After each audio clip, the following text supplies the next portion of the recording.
The night Ammie Park, yes, she had taken his last name informally, like a fool in love found out her entire life was a lie. She was wearing a red dress that cost her 2 weeks' salary. She had saved for it, planned for it, stood in front of her bathroom mirror that morning and whispered, "Tonight is the night he finally shows the world who you are to him." She was right. He did show the world exactly who she was to him. She just had no idea that was what he meant. The Grand Hyatt Seoul ballroom was packed with 200 corporate guests, crystal chandeliers dripping gold light across imported marble floors.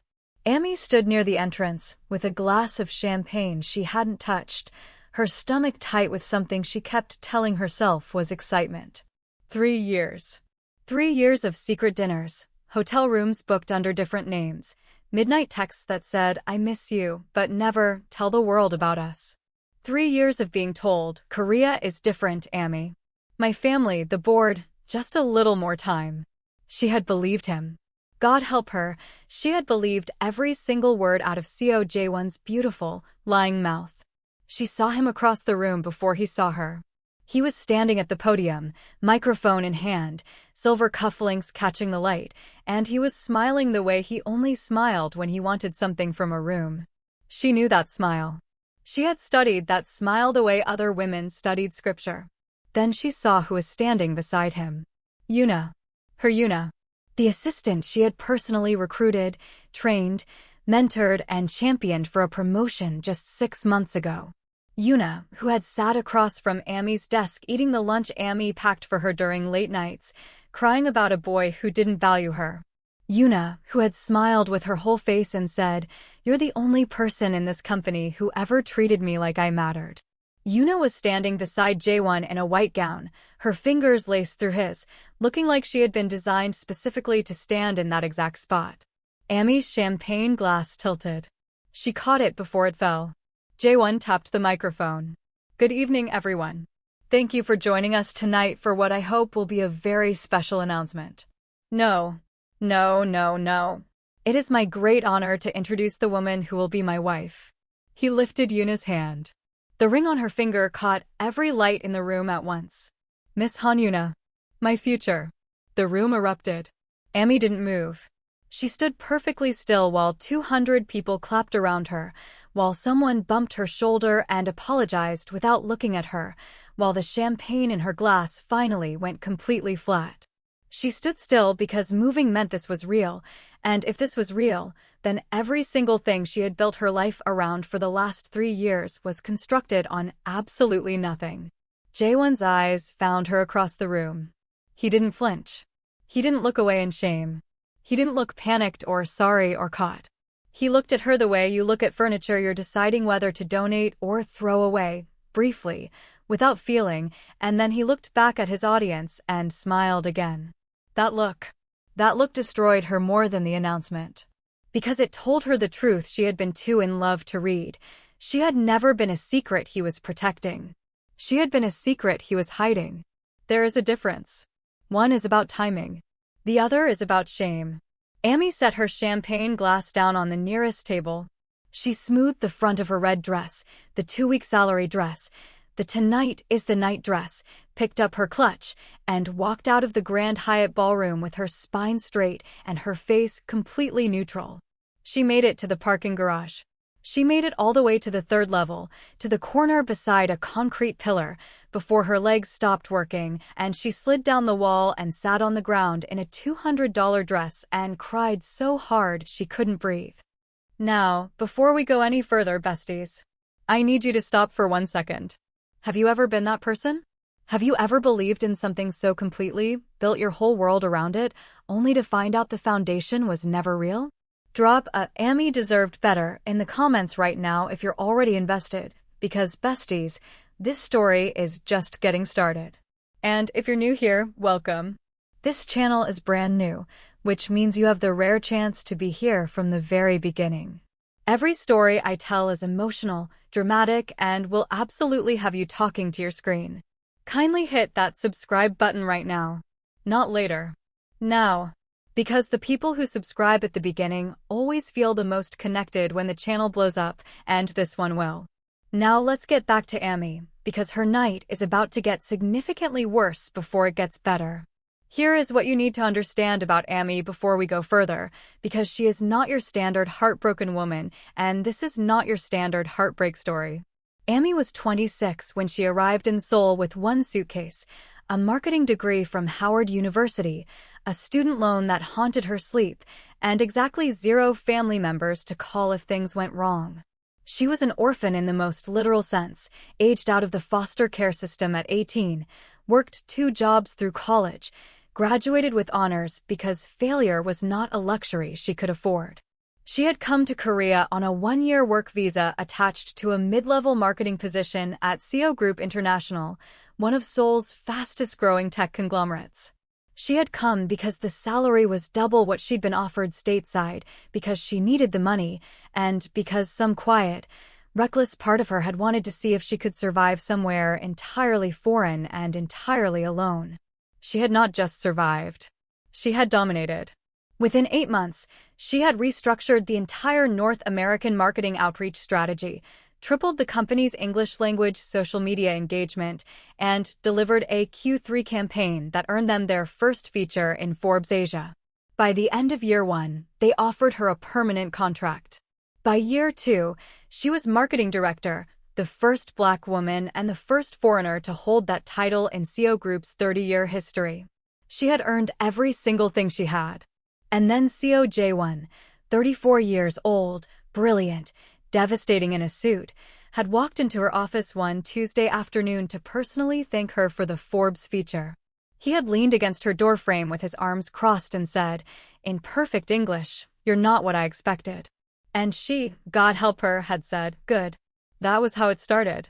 3 years later, she was sitting on a parking garage floor in a red dress, trying to remember how to breathe, trying to remember who she had been before she let a man become her entire definition of home. Her phone buzzed. She looked at the screen through blurred vision. It was a text from Jae-won. "I think it's better if you take some time away from the office. I'll have HR contact you about a temporary reassignment." Ammie stared at that text for a long time. Temporary reassignment. Not, "I'm sorry." Not, "Can we talk?" Not even the basic human decency of a phone call. A text. At 11:17 at night. In the parking garage of the hotel where he had just announced his engagement to the woman Ammie had trained. She typed back 2 words. Absolutely not. She stood up, smoothed her dress again, and walked to her car. She was going to work tomorrow. She was going to walk into that building with her badge and her title and her dignity, and she was going to do her job, because Shem had not done anything wrong, and she was not going to disappear quietly into the dark like something he could erase. Ammie did not disappear. She just didn't know yet that not disappearing would lead her directly into the most confusing, infuriating, unexpectedly life-changing situation of her entire existence, in the form of a man who shared Jae-won's bloodline but nothing else. But we'll get there. First, she had to survive Monday morning. Monday arrived the way bad days always do, with audacity and perfect weather. The sky over Seoul was ridiculous. Blue and clean, the kind of morning that had no business existing after the weekend Ammie had just survived. She had spent Saturday staring at her apartment ceiling. She had spent Sunday eating her body weight in tteokbokki and watching a documentary about deep-sea creatures, because at least they lived in the dark and it was expected of them. By Sunday night, she had made a decision. She had not clawed her way out of a foster care system, across an ocean, into a director's office in a Fortune 500 company in a country where she didn't even speak the dominant language, to let a man in silver cufflinks decide when her chapter ended. So she put on her best blazer. Black, fitted, the one that made her look like she could fire someone and feel fine about it. She did her hair. She put on her earrings, the gold hoops she wore when she needed to feel like herself. And she walked into Seoul Group International at 8:45 on a Monday morning like she owned the floor beneath her feet. The lobby went quiet when she walked in. Not the dramatic movie kind of quiet. The uncomfortable, eyes cutting sideways, someone should have told her not to come kind of quiet. The receptionist, a girl named Hannah who used to bring Ammie coffee without being asked, suddenly found her computer screen very interesting. Ammie smiled at her anyway. She took the elevator to the 14th floor. Marketing. Her floor. Her department. The floor where she had spent 3 years building something real while apparently being played for everything she was worth. She stepped out of the elevator and walked directly into Yuna. The universe, it turned out, had absolutely no chill. Yuna was standing at the printer, holding a stack of papers, wearing a pale pink blazer and the ring that caught the fluorescent office light with the same cruelty it had caught the chandelier light at the Hyatt. She looked up when Ammie appeared, and for 1/2 second, something real and human moved across her face. Something that looked almost like shame. Then it was gone. Ammie, Yuna said. Her voice was careful, diplomatic. The voice of someone who had prepared for this moment. I wasn't sure you'd come in today. Ammie tilted her head. Why wouldn't I? I just thought after Friday. Friday? Ammie said, pleasantly. What happened Friday? Yuna blinked. I'm kidding, Ammie said, still pleasantly. I know what happened Friday. I was there. In the red dress. You probably saw me. She tucked her bag higher on her shoulder. Congratulations, by the way. On your engagement. I hope it brings you everything you worked for. The last 4 words landed exactly where Ammie aimed them. Yuna's jaw tightened slightly. Ammie, I want you to know it wasn't.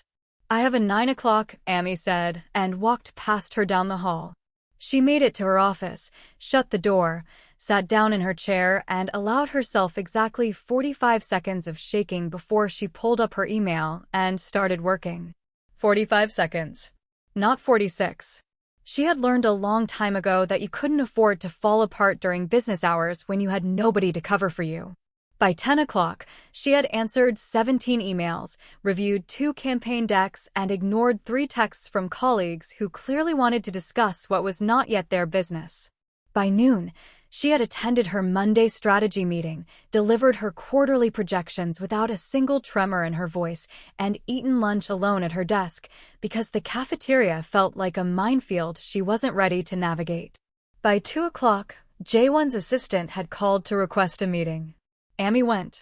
His office was on the 22nd floor, the executive floor, all glass and leather, and the particular silence that comes from having enough money to soundproof your problems. She had been in this office many times. She knew the exact angle of the light in the afternoon, the way his chair squeaked slightly when he leaned back, the smell of the coffee he imported from a single estate in Jeju. She had loved this room once. Now she sat across from him and felt nothing but a cold, clarifying anger. Jae-won looked tired. Or maybe he always looked slightly tired and she had spent 3 years confusing exhaustion for depth. He was in a charcoal suit, no tie, the top button of his shirt undone, looking precisely like the kind of man women wrote sad songs about. You came in, he said. Not quite a question. I did, she said. I work here. Ammie. Director Park, she said. Quietly. Levelly. Like a correction you make once and don't repeat. Something shifted in his expression. Director Park. He said it carefully, testing the weight. I wanted to speak with you personally before you heard it from HR. Heard what? He folded his hands on the desk. She had watched him do this in 100 negotiations. It was his, I'm being reasonable, please be reasonable back posture. The situation has become complicated. With the engagement. With us. There is no us, she said. There hasn't been an us for longer than I realized. What is the HR update? He paused. The board has requested that we separate your role from direct executive oversight. Temporarily. You'd be reporting to the VP of International Markets instead of directly to me. Your title stays. Your salary stays. Ammie looked at him for a long moment. The board requested it, she repeated. Or you did. He didn't answer. Which was, of course, an answer. And if I decline the reassignment? Then we'd need to discuss your options more formally. With legal present. There it was. Wrapped in corporate language, delivered in a quiet voice, but there it was, leave gracefully or we'll make leaving ungraceful. She knew this move. She had watched him use it on other people. She had never imagined she'd be sitting on this side of it. For one terrible moment, the backs of her eyes burned. She thought about Friday night. The parking garage floor. The cold concrete through her dress. The way his text had arrived at 11:17 like an invoice. She thought about 3 years of hotel rooms and secret dinners and just a little more time, and the way she had reorganized her entire existence around a man who had apparently been planning a different future the entire time. She thought about 18-year-old Ammie, aging out of foster care with one bag and a bus ticket, who had promised herself she would never let anyone make her feel like she didn't matter. The burning behind her eyes stopped. "I'll review the formal documentation," she said, standing. "Have legal send it to my personal email, not my work one. I'll respond within 72 hours. She picked up her bag. "Is there anything else?" Jae-won looked at her the way she'd seen him look at things that surprised him, with a kind of reluctant, frustrated respect. "No," he said. "Great." She smiled. It was a professional smile, the kind that communicated nothing. "Congratulations on your engagement, Jae-won. I mean that." She walked out. She took the elevator down to 14. She sat at her desk and she shook for much longer than 45 seconds because she was human and she was hurting, but she did it with her office door closed and her face pointed at the wall where no one could see her, and when the shaking stopped, she wiped her face, pulled up her laptop, and started researching employment lawyers. If CEO Jae-won wanted to make this complicated, she was going to make it expensive. What she didn't know, what she couldn't have known sitting at her desk that Monday afternoon, heartbroken and furious and quietly plotting her legal options, was that 6,000 miles away, in a brownstone apartment in Chicago, a man was getting a phone call that would eventually change everything about her life. She didn't know him yet. She didn't know his name, or that he existed, or that somewhere in the tangled, thorny history of the CEO family, there was a brother who had walked away from all of it, from the company, from the money, from the name, and hadn't looked back in 7 years. She didn't know that CEO Jung-hoon was about to book a flight to Seoul. She didn't know that fate, which had been cruel to her lately, was about to get very creative. Jung-hoon had exactly 3 rules about Seoul. 1. Don't stay longer than necessary. 2. Don't engage with anything that has the CEO name attached to it. 3. Under absolutely no circumstances, don't let his stepbrother find out he's there until he's ready. He broke all 3 rules within 72 hours of landing. The flight had been his mother's doing, his biological mother, not the stepmother who had raised Jae-won, which was the origin of the whole complicated 7 years of silence situation. His mother had called him on a Saturday, which she never did, and said 3 words that overrode every rule he'd constructed. Your father collapsed. So here he was. 48 hours back in Seoul, sitting in a hospital corridor that smelled like antiseptic and regret, watching a man he had complicated feelings about sleep with tubes in his arm, and trying to decide whether he'd flown 6,000 miles out of love or guilt or some unbearable combination of both. He still hadn't called Jae-won. He wasn't ready for that particular reunion. 7 years of estrangement doesn't dissolve because of geography, and whatever version of his stepbrother existed now, apparently an engaged version, according to the news alert that had appeared on his phone during his layover in Tokyo and made him stare at his airplane tray table for a full 20 minutes, was a version he hadn't met yet. He checked out of his hotel on day 3 and checked into a service department near the hospital because it was practical. He started working remotely because his clients didn't pause for family emergencies. He ate at a pojangmaka near the apartment entrance every morning because the halmini running it made the best doenjang jjigae he'd had since he left, and because routine is the first thing you build when everything else is uncertain. It was at the pojangmaka, on his 5th morning back, that he first saw her. She was sitting 2 seats down the outdoor counter from him, at 7:15 in the morning, still wearing what looked like yesterday's blazer, staring at a bowl of soup she hadn't touched. She had gold hoop earrings and natural hair pulled back with a kind of controlled tension that told him she was holding herself together by discipline alone. She was reading something on her phone with an expression that suggested whatever she was reading deserved criminal charges.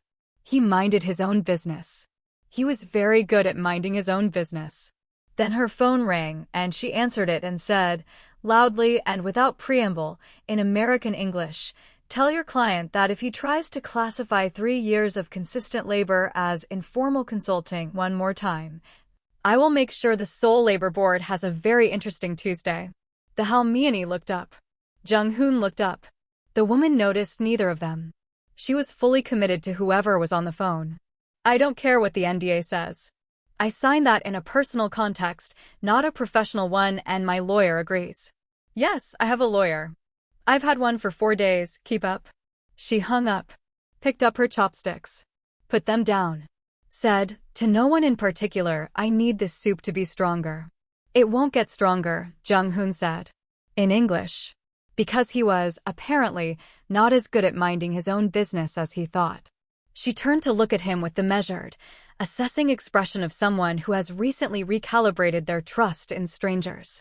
He held up both hands briefly, an instinctive, universal I come in peace gesture, and nodded at the soup. The dunjing here is good, but it's mild. If you want stronger, the Sundabu place 2 streets over opens at 8. She studied him for a moment. You're American. Korean American, he said. Chicago, originally. Her eyes narrowed slightly, the way they do when someone's file doesn't quite match the face. You don't look like a tourist. I'm not. You. I work here. 5 years. She said it with the weary precision of someone reporting a prison sentence. Then, as if remembering herself, sorry. Long week. It's Wednesday. Long everything.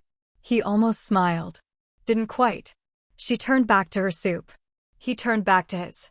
They sat in the specific comfortable silence of 2 people who are not going to make more out of a chance encounter than it is, which is its own rare social skill. He was back the next morning. So was she. And the morning after that. By day 4 of parallel breakfasts, they had graduated too. Her name was Ammie. She was a marketing director. She was currently involved in what she described only as a workplace situation of extraordinary emotional audacity. He had offered his first name, Jung-hoon, and the fact that he was a software architect, back temporarily for a family matter, and that he had opinions about the structural weaknesses of most app-based loyalty programs, which she had found inexplicably funny. What he did not offer was his last name. What she did not notice, because she had no reason to, was that the name Seo appeared on neither his business card nor his apartment mailbox, because 7 years ago Jung-hoon had quietly and legally taken his mother's surname, Han, and filed it away like a quiet personal declaration. Han Jung-hoon. Not Seo. Not yet connected, in her mind, to any of the pain currently starring in her life. This was important, because if she had known if in those first careful, guarded, slowly warming mornings at that outdoor counter she had known who he was, she would have run. And Jung-hoon, who had built 7 years of discipline around not wanting anything from the Seo world, would have let her. Fate, it turns out, sometimes needs to work in the dark before it can work at all. Back at Seo Group, things were deteriorating with the specific theatrical intensity of a workplace designed by someone who had never heard of HR ethics. Yoona had been, and Ammie could not believe she was living this sentence, promoted. Not to Ammie's position, not officially, but she had been given oversight of the North American campaign that Ammie had personally designed and pitched. The same campaign. The same slide deck. The same strategy, down to the Q4 rollout timeline. Ammie found out in a meeting she hadn't been invited to, from a colleague who texted her a photo of the presentation under the table with the caption, "Is this yours?" It was, in fact, hers. She had sat in her office afterward and done the deep breathing exercise her college counselor had taught her when she was 17 and convinced she couldn't survive finals week. In. Out. In. Out. Then she had forwarded the photo to her lawyer with the subject line, Exhibit C. She had gotten very good at channeling devastation into documentation. But here is the thing about surviving. It takes a toll that doesn't always show on the outside. By the end of week 2, Ammie was sleeping 4 hours a night. She was eating at irregular times. She was performing competence at work with the focused energy of someone doing a very demanding physical sport, and then coming home and sitting in her apartment in the dark, not sad exactly, but hollow in the way you feel when you've been running on adrenaline long enough that the adrenaline stops working.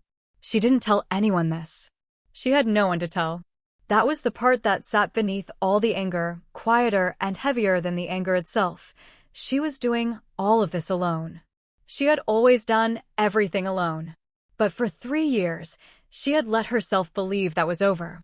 That she had someone. That she belonged somewhere. The loss of that belief was, in some ways, worse than the loss of the man himself.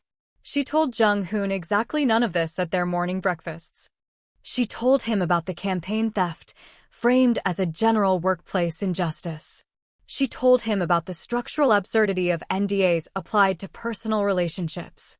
She told him about the HR documentation process and her lawyer's advice, and the specific power dynamics of Korean corporate culture as experienced by a Black American woman with no family network and an accent that occasionally still surprised people. He listened the way that people who are used to being alone listen completely. Without interrupting. Without the competitive empathy of someone waiting to tell their own story. "Why haven't you just left?" he asked one morning. Not unkindly. She was quiet for a moment. "Because I built that place," she said finally. "My name is on half the campaigns in their portfolio. My strategy is in their 3-year plan. If I leave now, they get to keep all of that, and I get to be the woman who got her heart broken and ran home." She shook her head. "I'm not leaving on their terms." He nodded slowly. "So you're staying to establish terms." "I'm staying to remind them that I exist," she said. "That I'm real. That I can't be." She stopped. Pressed her lips together. "Erased," he offered. She looked at him. "Yeah," she said quietly. "That?" He looked at the space in front of him for a moment. "I understand that," he said. "More than you'd probably expect." Something passed between them in that sentence, not romance, not yet, but the particular recognition of two people who have both been made invisible by someone who should have seen them clearly. Ammie didn't analyze it in the moment. She just felt, for the first time in 2 weeks, slightly less alone. The moment everything changed started with a dropped phone and ended with the kind of revelation that makes you reconsider the entire architecture of the universe. It was a Thursday. Ammie was leaving the hospital. She had been visiting a colleague who'd had surgery, because Ammie was the kind of person who showed up for other people even when her own life was on fire, and she was speed walking through the lobby, responding to an email while simultaneously navigating a crowd, which is a skill she had developed out of necessity and which was about to fail her spectacularly. She walked directly into Jung-hoon. Her phone hit the ground. His coffee hit his jacket. They both said something unprintable.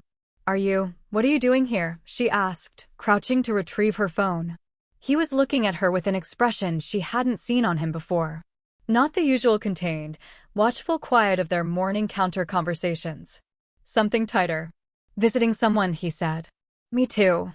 She straightened, checked her phone screen for damage, found it miraculously intact. "Small world." "Smaller than you know," he said, and there was something in his voice that made her look up. He was staring past her. She turned. Jae-won was walking through the lobby. Of course he was. Because the universe had apparently decided that 2 weeks of professional humiliation, legal documentation, and sleep deprivation was not sufficient, and it wanted to see what happened when you added a plot twist in a hospital lobby. Jae-won saw her first. His expression moved through several recognizable emotions in rapid succession: surprise, calculation, and then, when his eyes traveled the 2 feet from her to Jung-hoon standing beside her, something that looked startlingly like shock. Real shock. Not social shock. The deep, personal kind. He stopped walking. Ammie looked from Jae-won to Jung-hoon. Jung-hoon had gone very still. "You know each other?" she said. Neither of them answered immediately, which was, in itself, an answer. "Jung-hoon," Jae-won said. His voice had changed completely. The corporate CEO register was gone. In its place was something rawer, something that sounded almost like a man talking to a ghost. "You're here." "Our father is in this hospital," Jung-hoon said. "Where else would I be?" "Our father." Ammie's brain processed this slowly, the way your eyes adjust when you walk from a dark room into daylight, and everything takes a moment to resolve into clear shapes. "Our father." She looked at Jung-hoon.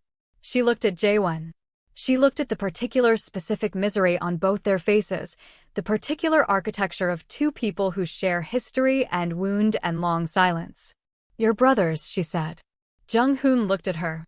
The expression on his face, the way it moved through something like guilt and something like apology, told her everything. He had known who she was. Maybe not on day 1 at the breakfast counter, maybe not even day 2, but at some point in the last week and a half of morning soup and guarded conversation and the slow, careful business of learning someone's outline, he had put it together. Marketing director. Workplace situation of extraordinary emotional audacity. The timeline. The details. He had known. How long, she asked him. He had the decency not to pretend he didn't understand the question. Day 3, he said quietly. She stared at him. She looked at Jae-won, who was watching this exchange with an expression she'd never seen on him before, something territorial and confused, as if he was encountering a combination of variables his model hadn't predicted. She looked back at Jung-hoon. She picked up her bag. She walked out of the hospital. He followed her. She was already on the street, walking fast, and he caught up to her in half a block because his legs were longer and he was, apparently, a man with no self-preservation instincts. Ammie, don't. She kept walking. I need approximately 30 seconds. He fell into step beside her. Said nothing. She walked. 1 block. 2. At the corner, she stopped. You let me talk to you, she said. Controlled. Precise. For over a week. About my job, about this situation. And you knew. You knew who I was talking about and you never said anything. I know, he said. Why? He looked at her for a long moment. There was no performance in his face, no careful management of expression. He just looked at her the way he always looked at her, directly, without agenda, which was the thing that had made her trust him in the first place, and which she was now reviewing with extreme suspicion. Because you weren't asking me to fix it, he said. You were just processing. Out loud. With someone neutral. And I was neutral to you. I was just a guy at a breakfast counter who wasn't part of any of it. He paused. If I'd told you on day 3, you would have left. And you needed someone who wasn't part of it. I was the only person who could be that for you. Ammie breathed. That, she said, is either the most thoughtful thing anyone has ever said to me or the most sophisticated manipulation I've ever encountered. I know, he said again. I'm not asking you to decide right now. Good, she said. Because I need to go. She went. She was furious for 2 days. Not the Jae-won kind of fury, which was deep and wounded and mixed with grief. This was different.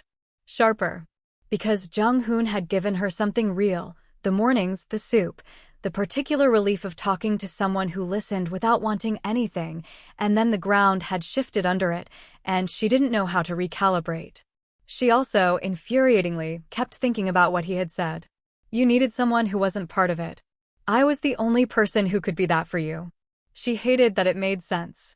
She was also, on a completely separate and unrelated note, noticing things she hadn't let herself notice before, now that she had a reason to think about him at all.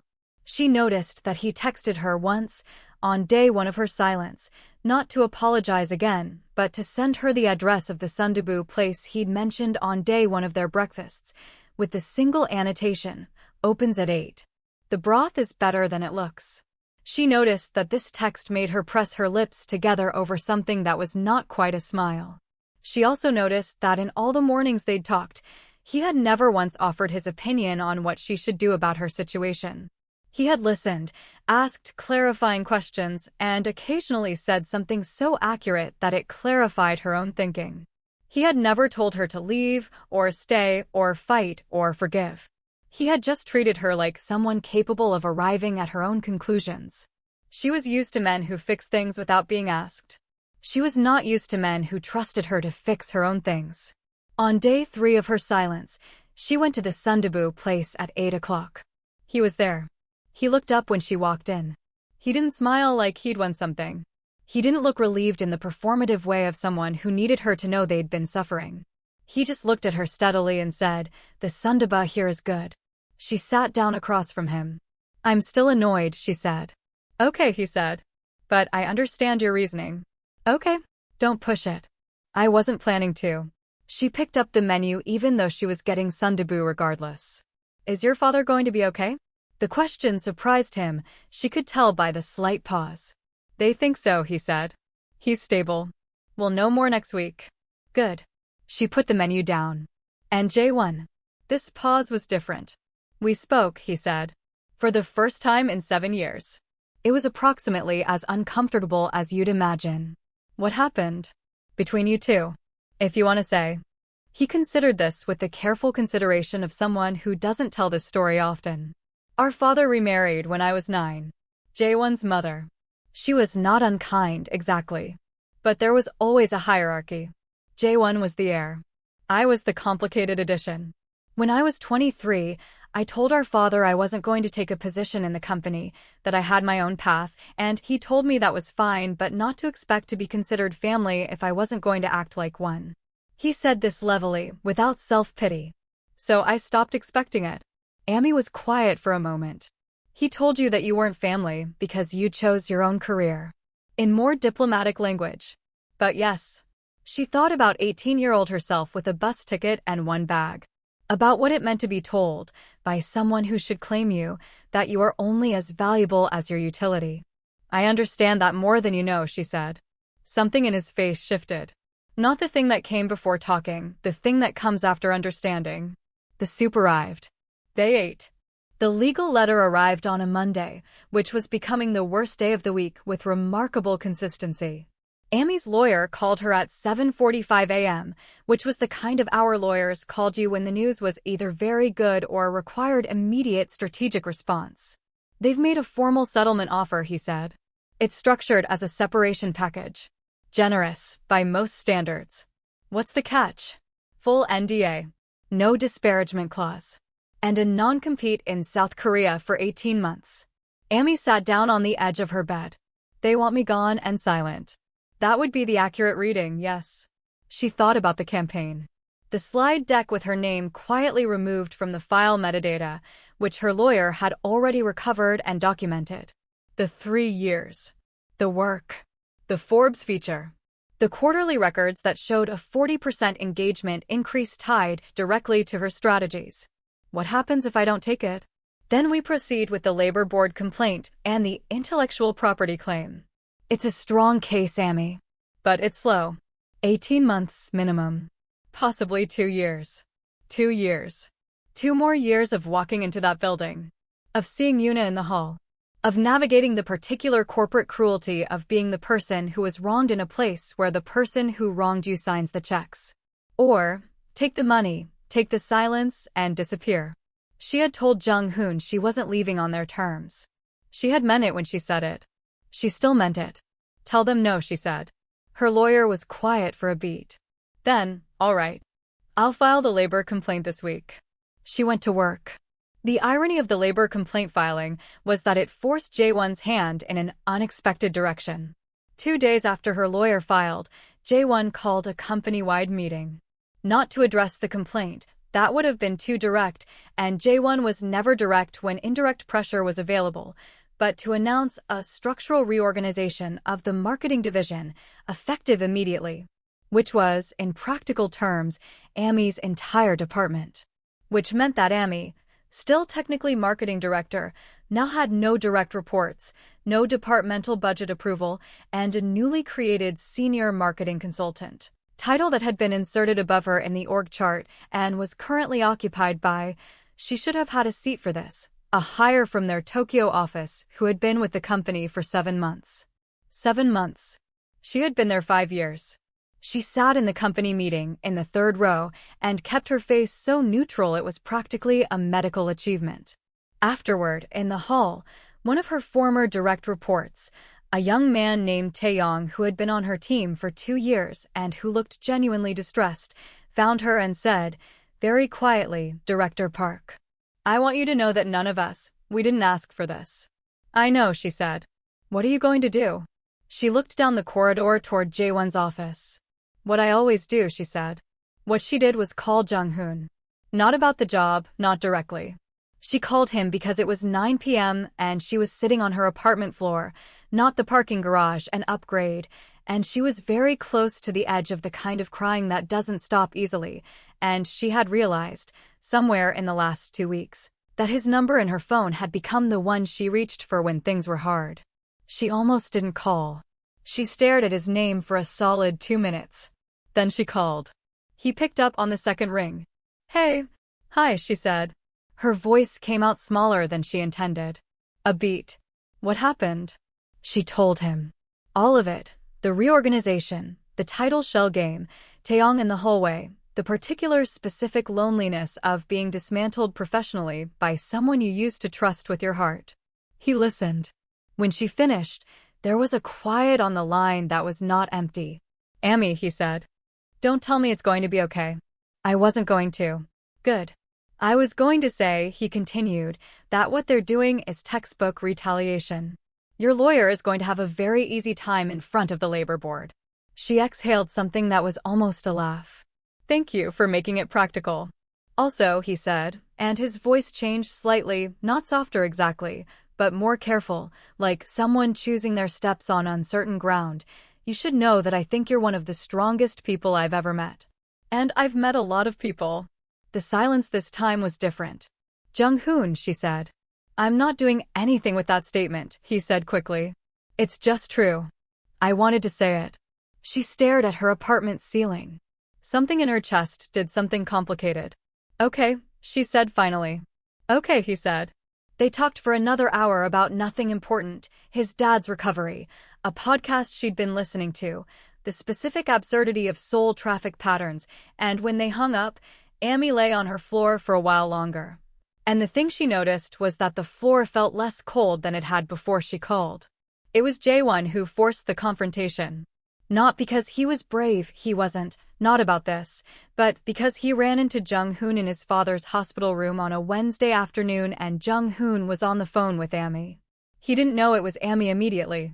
He knew it was Ammie within 30 seconds, because Jung-hoon said, the labor board appointment is Thursday at 2, I'll go with you if, and then saw Jae-won and stopped. The silence in the hospital room was approximately the most loaded silence Ammie had ever not been present for. Jae-won said, that was her. Jung-hoon put his phone in his pocket. Dad's blood pressure numbers looked better this morning. Jung-hoon. I saw the 3-month chart and the trend is. Are you involved with her? Jung-hoon looked at him with the level, unreadable patience of someone who has spent 7 years not needing anything from the person in front of them. That is not a question you have the standing to ask me. Jae-won stopped. Restarted. I'm not saying it to claim her. I gave up that right. I know that. I'm asking because he stopped again. Because. Jung-hoon said. Jae-won sat down heavily in the hospital chair. And for the first time since any of this had started, Ammie's ex-fiancé looked like what he actually was, a man who had made irreversible choices and was only now beginning to feel the full weight of them. She's the best person I've ever known, he said quietly. I was too much of a coward to acknowledge her publicly. And too proud to admit I was afraid of what my family would say.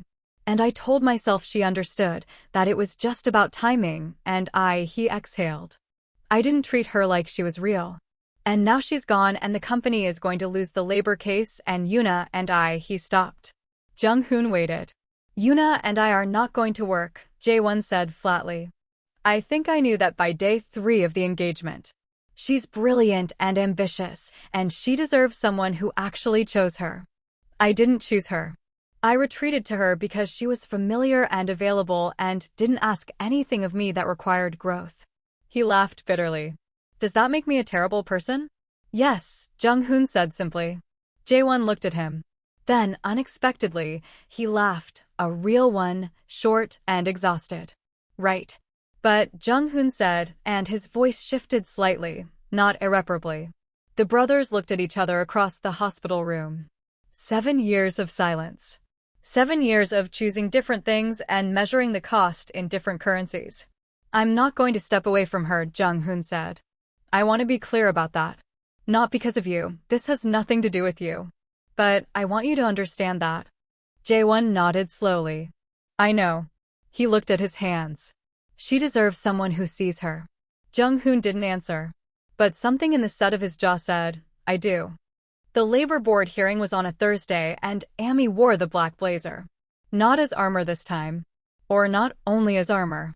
Also because she had slept 7 hours the night before, for the first time in 3 weeks, and she had woken up feeling something that wasn't quite peace, but was adjacent to it. The particular clarity that arrives when you stop waiting for someone else to restore what was taken from you and decide to take it back yourself.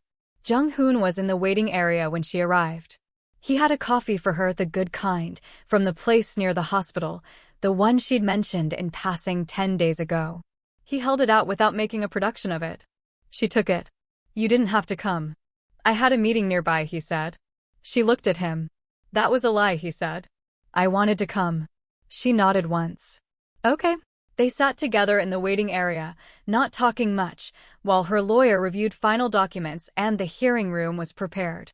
He didn't tell her she would win, or that everything would be fine, or any of the well-meaning things that are technically supportive and practically useless. He just sat beside her, solid and quiet and entirely present. At one point she said, "I've done everything alone my whole life." "I know," he said. "I'm not good at letting people show up." "I know that too." She looked at the coffee cup. "I'm working on it." "I'll wait," he said. The hearing took 4 hours. Her lawyer was extraordinary.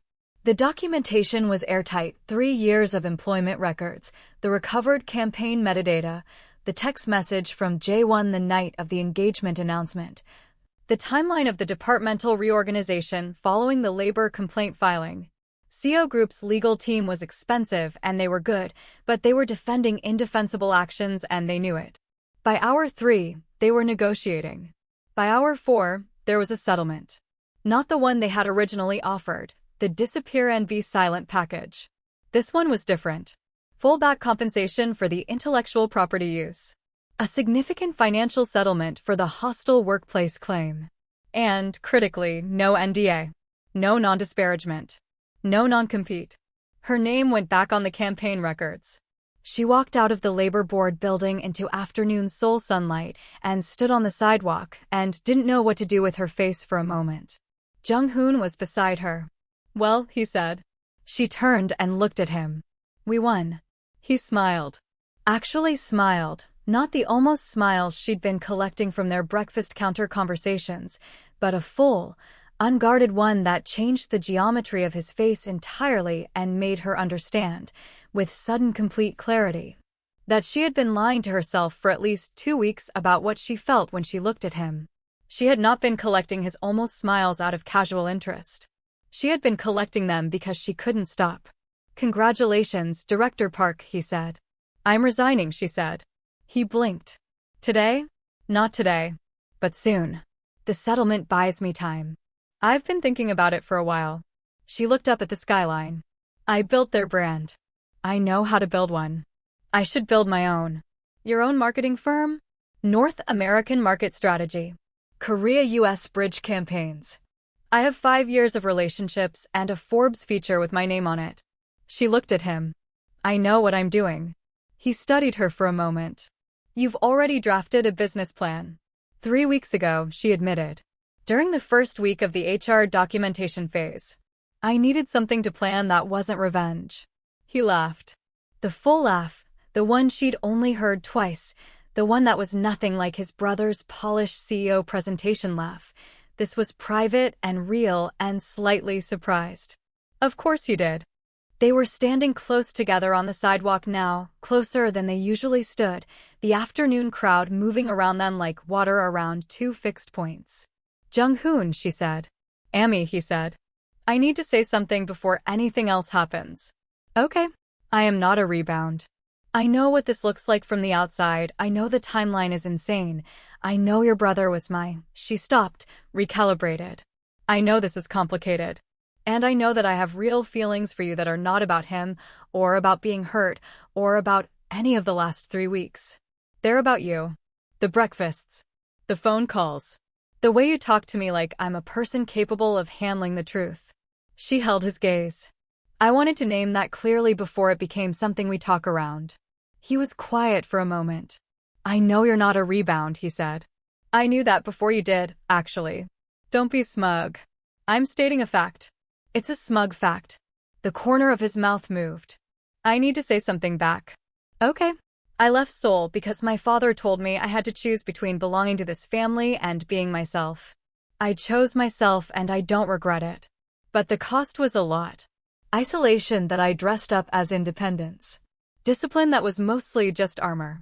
He paused. I met you at a breakfast counter in Seoul at 7 in the morning, and you were furious, and you were surviving, and you were real in a way I hadn't been around in years. And I thought, there she is. Just like that. I didn't plan it. I didn't want it. I very much wanted to mind my own business. Ammie pressed her lips together over a smile. And then you said something about the Seoul Labor Board having an interesting Tuesday, and he shook his head slightly. Done. You are done from that? I contain multitudes, he said. She laughed. Really laughed, the kind that surprised her, the kind she hadn't done in weeks, and it felt like something reinflating in her chest, something she'd thought was gone. There are things that need to be told about the weeks that followed, and they need to be told carefully, because the best parts of this story are not dramatic. They are quiet. They are the kind of things that matter precisely because they are not extraordinary. They went back to the Sundabu place the following Saturday deliberately, not by habit, and it was a date, even though neither of them used that word. And they talked for 3 hours about things that had nothing to do with CO group or labor boards or anything that had hurt them. They talked about his work and her plans and what it felt like to be Korean American and Black American in Seoul simultaneously, two people navigating a country that was and wasn't home. He met her where she was. She met him where he was. That was it. That was the whole thing.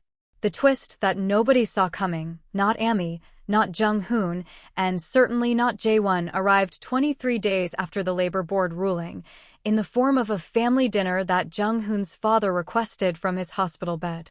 Not a board dinner. Not a corporate event. A family dinner. The old man, it turned out, had nearly died and found the experience clarifying. He wanted his sons in the same room. He wanted the 7 years of silence to end. He had called Jung-hoon and said, with the directness of someone who has recently reconsidered what time is worth, bring whoever is important to you. That is the only requirement. Jung-hoon had shown up with Ammie. Jae-won had shown up alone. He and Yoona had ended the engagement quietly, 2 weeks prior, and he was navigating that with the particular subdued quality of a man who has stopped pretending and started reckoning. He was not the villain of this story's ending, he was something more complicated and more human, a man who had failed at love badly and was trying to learn what he'd been missing about how to be in the world. When Ammie walked in on Jung-hoon's arm, Jae-won looked at her for a long moment. She looked back. There was a silence between them that held everything. 3 years, a parking garage, a red dress, a labor board, and the long complicated distance between who you were and who you're trying to become. Then Jae-won said, "You look well." "I am well," she said. "Thank you." The Forbes people called about a follow-up feature, he said. "The campaign credits have been formally corrected. Your name is restored in the public record." "I know," she said. "My lawyer confirmed." A pause. "Your business plan," he said. "When you're ready to launch, CO Group's international division is going to need an external marketing strategy partner. I'd like it to be yours. On your terms. Full contract, full credit." Ammie looked at him. This was not a man trying to win her back. This was a man doing what she suspected he had always been capable of and had always been too proud to attempt, extending something honest without expecting anything in return. "Send the brief to my business email," she said. "I'll review it." Something on his face relaxed, not relief exactly, but the specific loosening that happens when you've been braced for punishment and receive fairness instead. "Thank you," he said. She nodded once. And let it be what it was, not forgiveness in a grand gesture, not the closing of a wound that had needed far more than an apology to close, but the beginning of a different kind of relationship with a painful chapter. The kind where the chapter is real and happened and you don't erase it, but you turn the page. The dinner was loud and emotional and featured Jung-hoon's father crying twice, once when Jung-hoon called him a byoji for the first time in 7 years, and once when he held Ammie's hand and said, in careful English, "You are welcome here." She had held it together through the labor board hearing and the settlement and the blazer and everything. She had held it together on the parking garage floor and in Jae-won's glass office and in every single work meeting for 3 weeks. She cried at a dinner table held by a recovering old man who told her she was welcome. Jung-hoon passed her a napkin without comment. She appreciated that more than she could say. The engagement, The real one, the one the title promised you, happened in a way that was quintessentially them, with no plan, no performance, and a level of practical romanticism that made complete sense if you knew either of them at all. It was 6 weeks after the dinner. Ammie's firm had been officially registered, Park Strategic Communications, with its website and its client roster and its full-page LinkedIn announcement that had been shared 600 times in 72 hours, including by the Forbes Asia editor who had published her original campaign. She was working out of a co-working space in Mapogu, 3 blocks from excellent Sundabu. Jung-hoon had extended his Seoul stay indefinitely, which his clients had adapted to because he was very good at his job and they didn't want to lose him, and also because he'd been honest about why, which turned out to be a more effective professional communication strategy than he'd expected. They were at the breakfast counter, their original counter, the Halmeen's Pojangmaka, on an ordinary Tuesday morning in late autumn, when Jung-hoon put down his chopsticks and said, "I want to stay." She looked at him. "In Seoul," he said. "Long term." "I've been thinking about it since before I should have been thinking about it, probably." He held her gaze steadily. "I want to be in the same city as you. I want to keep having breakfast. I want to watch you build your firm, and I want to be the person you call at 9 p.m. when it's hard. And I would like, at some point in the foreseeable future, for you to be my wife, but I want to say that as a direction we're moving in, not a demand. I know your timeline and your terms are your own." Ammie looked at him for a long moment. "That," she said, "was the least romantic proposal I've ever heard." Was it a proposal? Was it not? He thought about it. It was a declaration of intent with a proposal embedded. "Very software architect of you." "Thank you." "Yes," she said. He blinked. "Yes, to which part?" "All of it," she said. "The city, the breakfasts, the 9 p.m. calls." She stopped. "All of it." He looked at her the way he'd looked at her that first afternoon when she'd said something about the labor board having an interesting Tuesday, with the slightly surprised, fully undone quality of a man who had walked into something he hadn't fully prepared for and found it to be entirely what he wanted. The Halmeeney, who had been pretending to wipe the counter for the last 4 minutes, placed 2 extra dishes on the table in front of them and said something in Korean that made Jung-hoon laugh. Ammie looked at him. "What did she say?" "She said she knew since day 6. Ammie turned to the Halmeeney. The Halmeeney shrugged with tremendous self-satisfaction. Ammie pressed her lips together. Then she picked up her chopsticks, looked at Jung-hoon across the counter, and said, "She was right. It was probably day 6 for me too." "Day 4, he said. "You're so smug." "I contain multitudes." She laughed, the real laugh, the surprised one, the one that had come back to her like something she'd loaned out and recovered, and the autumn light came down across the breakfast counter and the Pojangmaka and the 2 of them, and it was ordinary and it was real, and it was, for a woman who had spent her whole life building homes from scratch on unfamiliar ground, the most extraordinary thing she had ever had. This is the part where I tell you what Ammie learned, not as a moral but as a truth she carried forward, the way you carry things that cost you. That belonging is not something someone gives you. Not a man, not a company, not a title. Belonging is something you build with your hands and your labor and your refusal to disappear until you find the people who see you clearly and choose to stay. That being an orphan doesn't mean you're without family. It means you get to choose your family, which is, actually, a freedom most people never have. That the parking garage floor was not the end of her story. It was the moment her real one started. And that fate, when it's working for you, sometimes looks exactly like a man at a breakfast counter who listened without wanting anything, who followed her out of a hospital lobby, who flew 6,000 miles home and found her there at the beginning of it. Some things are worth the detour. Ammie Park was every single one of them. If Ammie's story moved you, if you've ever been the person who built something real and had someone try to take it, drop a comment below. And if you're not subscribed yet, this is your moment. This channel is brand new, and every story I tell will be crafted with this same level of care, drama, and truth. Subscribe now, turn on notifications, and come back, because there are many more stories where this one came from. Share this with someone who needs to hear it. You never know who needs an Ammie today.